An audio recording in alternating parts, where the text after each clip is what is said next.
شارەزانی ئابووری باس لەوە دەکەن کە ساڵی 2010 جیهان لە بەردەم ئەگەرێکی نوێدایە کە ئایا سەردەمی قەڵەمڕەوی دۆلار کۆتایی پێدێت و یوان جێگەی پێلێژ دەکات؟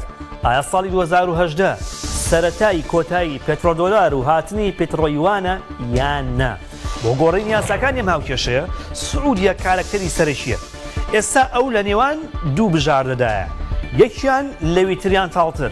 سعودیە لە دۆخێکدایە ناچار کراوە کە یەکیان هەڵبژێرێت، یان وەک جاران نەوتەکەی بە دۆلار بفرۆشێت و بازاری چین لەدەست بدات، یان نەوتەکەی بە یوان بفرۆشێت و ئەمریکا و ترامپی هاوپەیمانی تووڕە بکات و وەلای بنێت. سعودیە لە ژێر فشاری چیندایە، پەکین دەیەوێت نەوتی سعودی بە یوان بکرێت نەک بە دۆلار. ئەوەش وەک ئامادەکاریەک بۆ ئەوەی لە داهاتوودا لە بۆرسەکاندا بازرگانی بە نەوتەوە بە یوان بکرێت. سعودیە کە تا ئێستا پشتی بە ئەمریکا بەستەوە بە پاراستنی ئاسایش و سەلامەتی خۆی بۆی ئەو داوای پەکینی ڕەت کردوتەوە. بەڵام شارەزان دەڵێن ئەم ڕەتکردنەوەی بێباز نابێت و باجەکەشی قورس دەبێت، چونکە ئەگەر سعودیە ڕازی نەبێت ئەوە ئەگەری هەیە چین ڕۆزنەفتی ڕووسی بکاتە جێگرەوەی ئارامکۆی سعودی.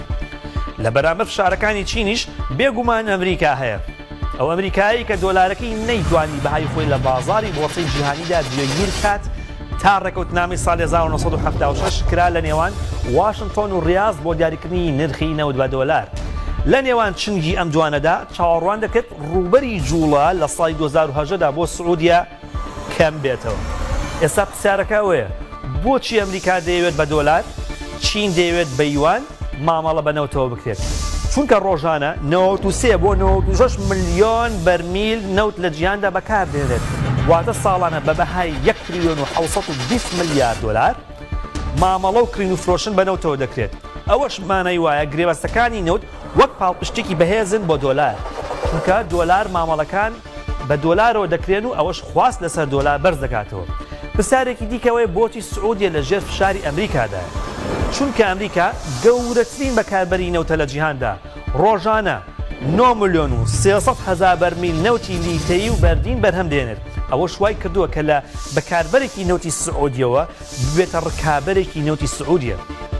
جگە لەوە سعودیە ڕۆژانە 800 هەزار بەرمیل نەوت هەناردەی ئەمریکا دەکات. زۆربەی ئەو نەوتەش بۆ پاڵاوگەی ئارامکۆ دەڕوات لە پۆرت ئارسەر. لەو لاشۆ کە تەماشا دەکەین چین توانی بێتە گەورەترین هاوردەکاری نەوت لە جیهاندا و ئەمریکا تێپەڕێنێت بە جۆرێک کە ڕۆژانە 11 ملیۆن و 700 هەزار بەرمیل نەوت بەکاربێنێت. هاوکات گەورەترین هاوردەکاری نەوتی سعودیەشە. وەک دەبینین سعودیە ڕۆژانە 1 ملیۆن و 300 هەزار بەرمیل نەوت هەناردەی چین دەکات. ئێستا چین نەوت لە وڵاتانی رووسیا، ئێران، نایجیریا، ئەنگۆلا هەروە ڤەنزوێلا دەکرێت و بە گراوی یوان نەوتەکان لێ دەکرێت. بۆیە خوازیارە سعودیەش بخاتە لیستی ئەو وڵاتانەوە. بەپێی دوایین ئامارەکانی چین خاوەنی 1842 تۆن یادەشی زێڕە. بۆیە چین بە سعودیە دەڵێت نەوت لێ دەکڕم بە زێر، بەڵام زێڕەکە بە یوان هاوتاکات. ئەمەش پێشنیازێکی سەرنجڕاکێشە بۆ سعودیە. ئەگەرچی ئەو بازرگانی چین دەیکات لەگە وڵاتان زۆر زیاتر لەوەی ئەمریکا دەیکات، بەڵام چین هێشتا هەردیری دەستی دۆلارە، چونکە لە سەدا 80 هەرچی بازرگانی هەیە لە جیهاندا بە دۆلار دەکرێت.